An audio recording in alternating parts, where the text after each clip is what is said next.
mga balita. Anyway, unang bugso ng Celebrity Hot Stuff, ihatid na ni MJ Marfori. All the time si Teresa at Supermart. Ito na ang unang bugso ng Celebrity Hot Stuff. Level up na nga ang relasyon na Vic Soto at Pauline Luna. Isa sa mga dahilan ay ang mga anak ni Bossing tanggap na raw ang kanilang relasyon.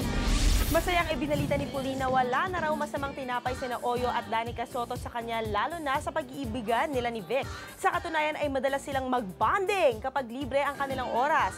Bago pa siya makipagrelasyon kay Vic ay magkakilala na silang tatlo. Kaya aminado si Pauline na nininervyos raw siya nang ipakilala siya muli ni Vic sa dalawang anak bilang girlfriend nito.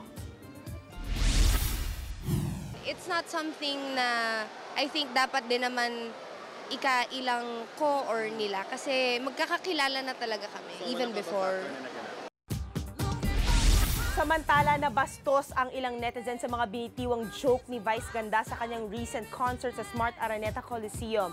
Partikular na ang panlalait umano niya sa broadcast journalist na si Jessica Soho. Ginawang katatawanan ang timbang ni Jessica at ginamit pa siyang halimbawa bilang isang rape victim. Ayon sa netizens, dapat matutunan ng komedyante kung ano ang nakakatawa sa hindi. Ang mga kasamahan naman ni Jessica sa media hindi na rin nakatiis at binuwertahan ang panlalait kay Jessica. Nagpasalamat naman si Jessica sa mga sumuporta at nasaktan kagaya niya. Iginiit din niya na seryosong krimen ang rape at hindi dapat ginagawang biro. No comment pa rito si Vice.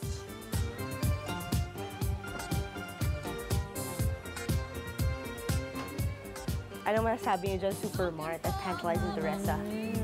Well, antayin natin yung sagot ni Vice Ganda dun sa dun sa payag ni kapatid Kapuso.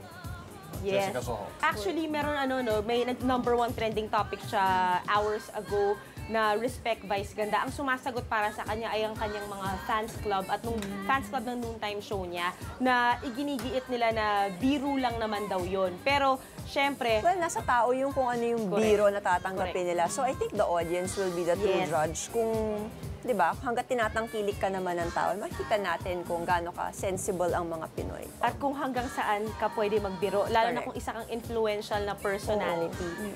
Yun. Tama. Mas responsible ka nga dapat dahil ang daming nakatingin sa'yo and ang daming nakikinig when you're given that kind of platform, di ba? Parang binibining And Pilipinas, world peace! Pilipinas lang to Oo, candidate number! Number 3.